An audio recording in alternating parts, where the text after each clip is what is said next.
Alors, passons à la deuxième catégorie, l'esprit d'aveuglement ou d'égarement. L'esprit d'aveuglement, nous énumérons tout simplement.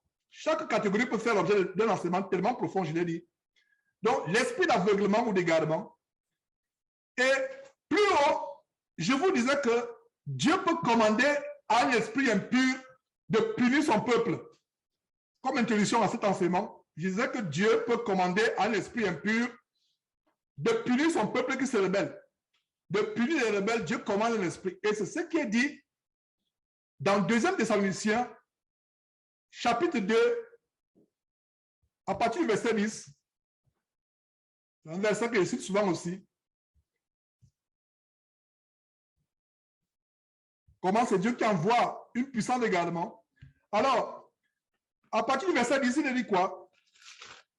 Avec toutes les sélections de l'iniquité, pour ceux qui périssent parce qu'ils n'ont pas reçu l'amour de la vérité pour être sauvés. Donc, mon frère, si tu n'as pas l'amour pour la vérité, tu vas périr physiquement et spirituellement. Regardez ce qui se passe au verset 13, au verset 11 plutôt. Aussi, le diable leur envoie une puissance d'égarement. C'est ce que vous lisez? Non. C'est Dieu qui leur envoie une puissance d'égarement.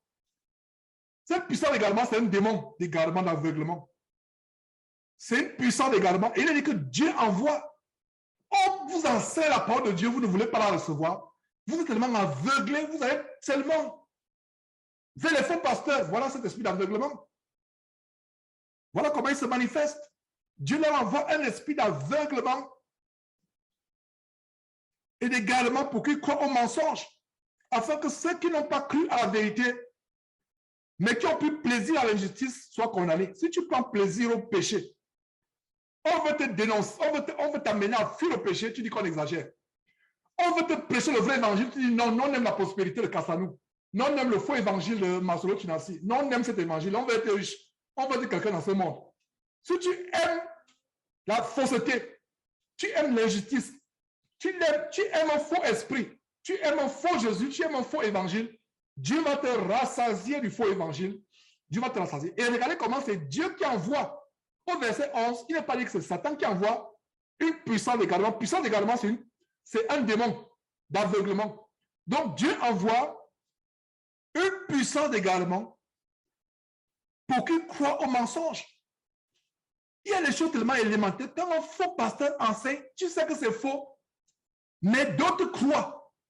Pourquoi ils y croient facilement? Pourquoi ils croient avec une telle facilité? C'est parce qu'il y a un esprit d'égarement qui aveugle. C'est pour ça que, comme je disais la dernière fois, demandons à Dieu de nous donner un collier pour nettoyer nos yeux, pour que les cataractes spirituelles tombent de nos yeux, les écailles tombent de nos yeux, afin qu'on puisse voir la vérité. C'est ce qui s'est passé physiquement avec l'apôtre Paul. L'apôtre Paul avait les écailles aux yeux.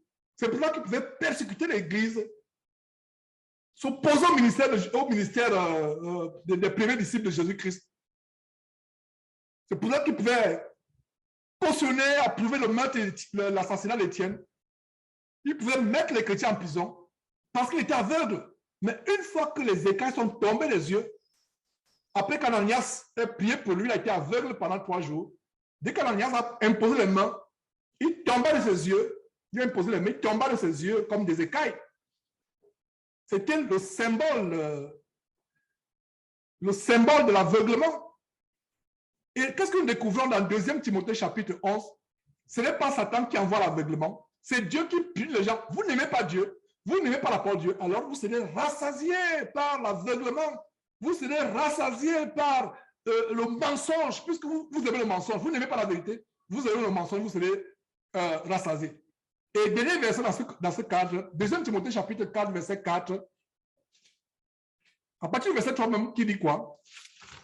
Si notre évangile est voilé, il est voilé pour ceux qui périssent. Si notre évangile est voilé, 2 Corinthiens chapitre 4, verset 3 et 4.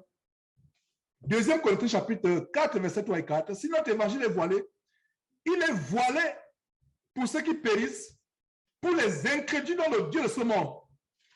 Regardez comment le Dieu de ce monde est écrit. Dans ma Bible, c'est écrit avec petit d, donc Satan.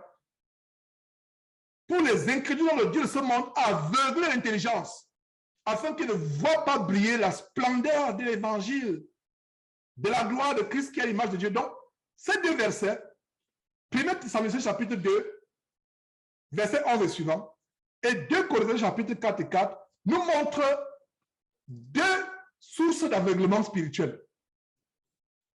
Une première source, c'est Dieu lui-même. Imaginez-vous comment Dieu envoie une puissance. C'est pour ça que je vous ai dit à l'introduction. Vous comprenez donc pourquoi l'introduction est importante.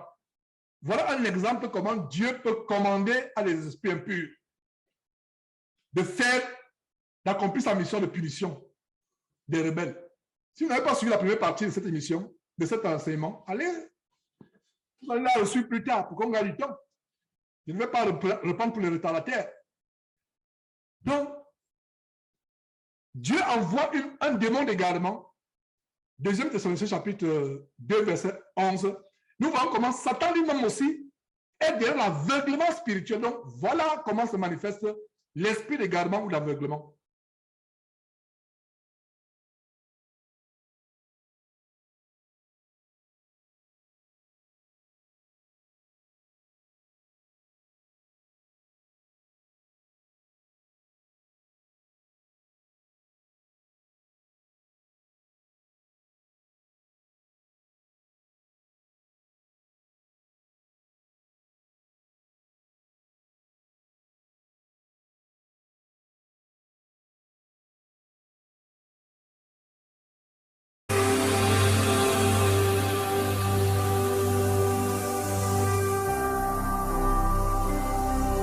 Jésus-Christ TV,